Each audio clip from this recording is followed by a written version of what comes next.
علاقائی سالمیت کی خلاف ورزی کا فیصلہ کن جواب دیں گے۔ فیلڈ مارشل سید عاصم منیر کی سخت وارننگ، کہا کہ بھارت کی حمایت یافتہ عناصر فتنہ الخوارج اور فتنہ الہندوستان منفی پروپیگنڈے سے عوام دشمن اور ترقی مخالف ایجنڈا پھیلا رہے ہیں۔ ریاست ان تمام دہشت گردوں کے خلاف بھرپور کارروائیاں کر رہی ہے تاکہ بلوچستان کو ان کے شر سے پاک کیا جا سکے۔ نوجوان بلوچستان کی پائیدار ترقی میں کلیدی کردار ادا کر سکتے ہیں۔ ذاتی یا سیاسی مفادات سے بالاتر ہو کر صوبے کی خوشحالی کے لیے کام کرنا ہوگا۔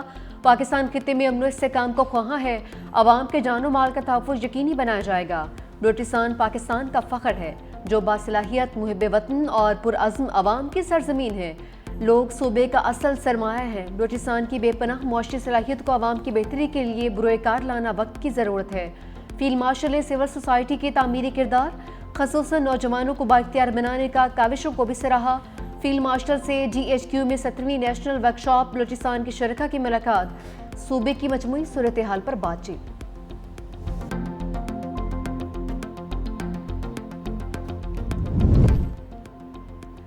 چمن سرحد جزوی طور پر کھل گئی، تورخم 10ویں روز بھی بند۔ جنگ بندی معاہدے کے بعد افغانستان سے خالی گاڑیوں کی واپسی جاری، 500 سے زائد خالی گاڑیاں پاکستان آ چکیں۔ تورخم تجارتی گزرگاہ کھولنے کی تیاریاں مکمل۔ کسٹم حکام کے مطابق تورخم تجارتی راہداری دو طرفہ تجارت کے لیے کل تک بحال ہونے کا امکان۔ کسٹم عملہ تورخم ٹرمینل پر تعینات کر دیا گیا۔ کارگو گاڑیوں کی کلیئرنس کے لیے اسکینر بھی نصب۔ انگور اڈہ غلام خان خرلاچی سرحد 10ویں روز بھی بند، دونوں اطراف سامان سے بھرے ہزاروں ٹرک اور کنٹینرز موجود۔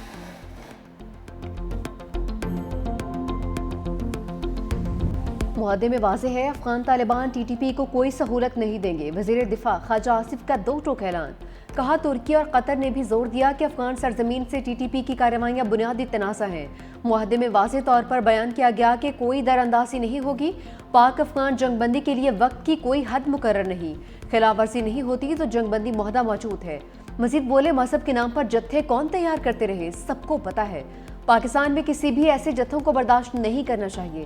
اب یہ ریاست قانون، قاعدے اور آئین کے مطابق چلے گی۔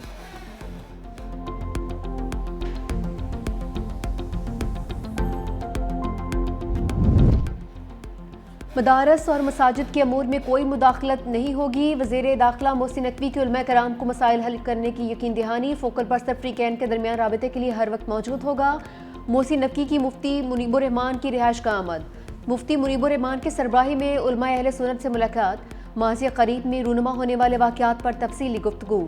محسن نقوی کی کراچی میں قادری ہاؤس بھی آمد، سربراہ سنی تحریک ثروت اعجاز قادری سے ملاقات بھی ہوئی۔ شرجیل میمن اور صوبائی وزیر سید ناصر حسین شاہ بھی ہمراہ۔ محسن نقوی کی ایم کیو ایم وفد سے ملاقات، خالد مقبول صدیقی، گورنر سندھ کامران ٹیسوری، امین الحق اور فاروق ستار بھی موجود۔ میڈیا سے گفتگو میں وزیر داخلہ نے کہا کہ وفاقی حکومت کسی ایک خاص تنظیم کے خلاف کارروائی نہیں کر رہی، جو مسلح ہیں ان کے خلاف کارروائیاں جاری ہیں۔ ٹی ایل پی کے 3800 فنانسر کا سراغ لگا لیا، وزیر اطلاعات پنجاب اسما بخاری کا دعویٰ۔ پریس کانفرنس میں کہا کہ فنانسرز میں کچھ معزز نام بھی شامل ہیں۔ سعد رویزی کے نام 95 بینک اکاؤنٹس منجمد کر دیے۔ سربراہ اور ان کے بھائی جلد قانون کی گرفت میں ہوں گے۔ خود بھاگے ہوئے ہیں، لوگوں سے کہتے ہیں باہر نکل آئیں اور آگ لگائیں۔ پابندی کی سفارش پر وفاق سے 1-2 روز میں فیصلہ آ جائے گا۔ T L P headquarter کے گرد درجنوں جائیدادیں بے نامی خریدے جانے کا انکشاف ہوا۔ کوئی خبر کہیں ٹرانسفر نہیں ہو رہی۔ مریدکے میں صرف 3 نمات ہوئی، سینکڑوں کی خبریں درست نہیں۔ مذہب کے نام پر چندہ لینے والے موٹر سائیکلوں سے بڑی گاڑیوں تک پہنچ گئے۔ والدین اپنے بچوں کو ایسی جماعتوں سے بچائیں۔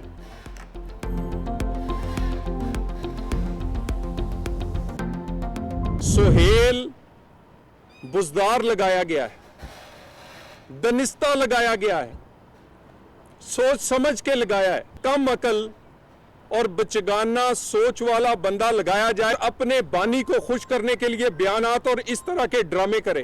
اگر آپ کو یہ بلٹ پروف پسند نہیں آئی تھی تو وزیر اعلیٰ صاحب اپنی بلٹ پروف جو بڑی مہنگی ہے وہ دے دیتے نا۔ وفاق کو آپ کو گاڑیاں دینے کی ضرورت ہی نہ پڑتی اگر آپ بھی پنجاب اور سندھ کی طرح اپنی گاڑیاں خرید چکے ہوتے۔ طلعت چودھری نے وزیر اعلیٰ خیبر پختونخوا سہیل آفریدی کو بزدار کا لقب دے دیا، کہا یہ بزدار سوچے سمجھے منصوبے کے تحت لگایا گیا۔ وزیر اعلیٰ کو بدلنے سے دہشت گردی کے خلاف جنگ نہیں رکے گی۔